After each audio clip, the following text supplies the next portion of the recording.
കുറഞ്ഞ ചെലവിൽ അത്യാധുനിക ആരോഗ്യ പരിരക്ഷ. MCS hospital. We take care of your health.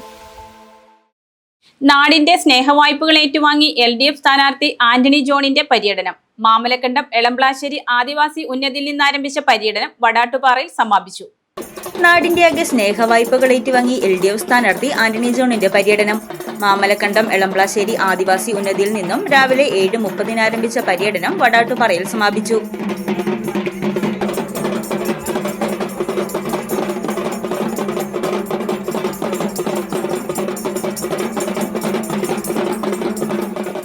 പര്യടനോദ്ഘാടനം CPM ജില്ലാ സെക്രട്ടേറിയറ്റ് അംഗം R. അനിൽകുമാർ നിർവഹിച്ചു. ആന്റണി ജോണിന്റെ തെരഞ്ഞെടുപ്പ് പ്രചരണാർത്ഥം ഉള്ള പ്രചരണ പരിപാടി ഇന്നിവിടെ നിന്ന് ആരംഭിക്കുകയാണ്. നമുക്കറിയാം, ഈ തെരഞ്ഞെടുപ്പിൽ കേരളത്തിൽ ഇടതുപക്ഷ ജനാധിപത്യ മുന്നണിയുടെ 3ാം ഗവൺമെന്റ് വരേണ്ടതുണ്ട്. അതിന് പിന്തുണ കൊടുക്കാൻ കോതമംഗലത്ത് ആന്റണി ജോൺ വൻഭൂരിപക്ഷത്തിൽ ജയിക്കേണ്ടതുണ്ട്. മാമലക്കണ്ടത്തെ എളംപ്ലാശ്ശേരി കമ്മ്യൂണിറ്റി ഹാൾ ജംഗ്ഷൻ, കിഴക്കേ city, bank junction, Thalippada, Maruthum Kavala എന്നിവിടങ്ങളിലെ സ്വീകരണത്തിന് ശേഷം പര്യടനം Kuttampuzha Panthapra colony, Pinavoorkudi, Urulanthanni, ex service, Vellaramkuthu, Manikandanchal, Pooyamkutty, Koovappada Kuttiyamchal, 100 acre, Kuttampuzha town, Sathrappady, ration കടപ്പടി, തട്ടേക്കാട് സ്കൂൾ പടി എന്നിവിടങ്ങളിൽ സ്ഥാനാർത്ഥിയെ വോട്ടർമാർ വരവേറ്റു.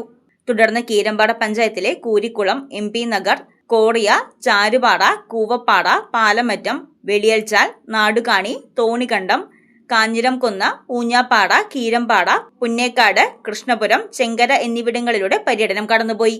സമാപന കേന്ദ്രമായ വടാട്ടുപാറയിലെ Chakkimedu, Pandaran city, Panamchuvadu, Marthoma city, Areekka city, PO junction, rock junction, Palavanpady, കോളനിപ്പടി എന്നിവിടങ്ങളിലെ വൻ സ്വീകരണങ്ങൾക്ക് ശേഷം പര്യടനം സമാപിച്ചു.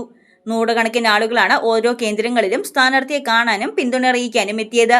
ഒരു വലിയ വികസനം നമുക്ക് ഈ നാടിനകത്ത് സാധ്യമാക്കാൻ വേണ്ടി സാധിച്ചിട്ടുണ്ട്. അതുകൊണ്ട് തന്നെ ഒരു തുടർച്ച കഴിഞ്ഞ 10 വർഷക്കാലം കോതമംഗലത്തുണ്ടായ നമ്മുടെ ഇടതുപക്ഷ ജനാധിപത്യ മുന്നണി ഗവൺമെന്റിന്റെ ഭാഗമായി നമുക്ക് നടപ്പാക്കാൻ കഴിഞ്ഞ വികസനക്ഷേമ പ്രവർത്തനങ്ങൾ അതെല്ലാം തുടരണമെന്നാണ് ഇനി നാട് ആഗ്രഹിക്കുന്നത്. ആ നന്മ നിലച്ചു പോകാൻ പാടില്ല എന്ന ഉറച്ച നിലപാടോട് കൂടിയിട്ടാണ് ആവാലവൃത്തം ജനങ്ങളും ഓരോ സ്വീകരണ കേന്ദ്രത്തിലേക്കും എത്തിച്ചേരുന്നത്.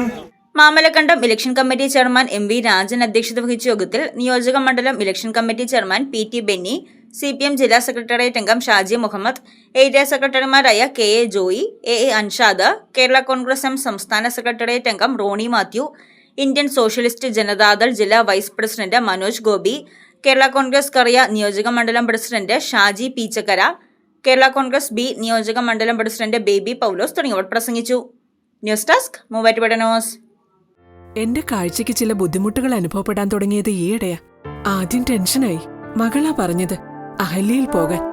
അഹല്യയ്ക്ക് 30 വർഷത്തെ പാരമ്പര്യവും വിശ്വസ്തതയുമുണ്ട്. അഹല്യയിലെ വിദഗ്ധരായ ഡോക്ടർമാരുടെ ചികിത്സ കൊണ്ട് എനിക്ക് എന്റെ കാഴ്ചശക്തി പൂർണ്ണമായും തിരിച്ചു കിട്ടി. ഇപ്പൊ എനിക്ക് ഈസിയായി വായിക്കാം. നേത്ര സംരക്ഷണത്തിന് നമ്മുടെ Ahalya. Ahalya foundation eye hospital, കേരളത്തിൽ എല്ലായിടത്തും.